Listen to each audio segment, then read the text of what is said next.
ती ॲपल पर्यंत गेली, ती वेगवेगळ्या ब्रँड्समध्ये इन्व्हॉल्व्ह आहे, तिचा चित्रपट येतोय आता.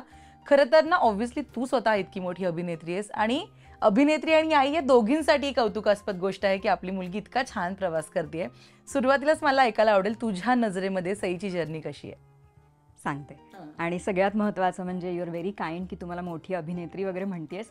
माझ्या लेखी मी एक अभिनेत्री आहे. आणि माझं जे काम आहे किंवा तू म्हणशील टॅलेंट आहे अभिनयाचं नृत्याचं, मी खूप मनापासून काम करते आणि मला ते काम करायला मिळालं ही देवाची कृपा आहे आणि आय एम व्हेरी ग्रेटफुल. मी खूप कृतज्ञ आहे.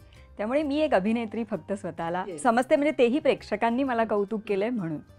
आणि माझा आवडीचा विषय अभिनय हा आहे.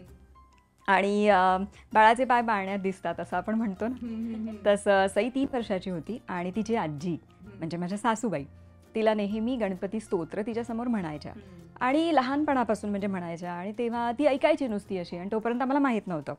आणि एकदा शाळेमध्ये तिच्या नर्सरी 3 वर्षाची म्हणजे तेव्हा म्हणाले की आम्हाला परफॉर्म करेल का सई.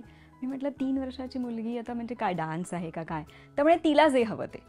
मग सासूबाईंना मी सांगितलं आणि फक्त 2 दिवस त्यांनी तिच्यासमोर संपूर्ण गणपती स्तोत्र म्हटलं. 2 दिवसात तिला पाठ झालं आणि तिने परफॉर्म केलं वयाच्या 3ऱ्या वर्षी संस्कृतमध्ये.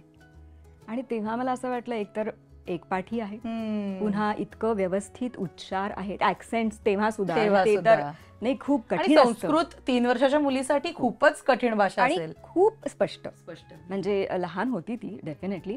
आणि 2 दिवसात पाठ केलं तिने. आणि मग तरी मी म्हटलं की त्या स्टेजवर ऍक्च्युअली ती गेली, नऊवारी वगैरे मी नेसवली तिला आणि सुरुवातच तिच्यापासून होती कार्यक्रमाची, कारण गणपती स्तोत्र.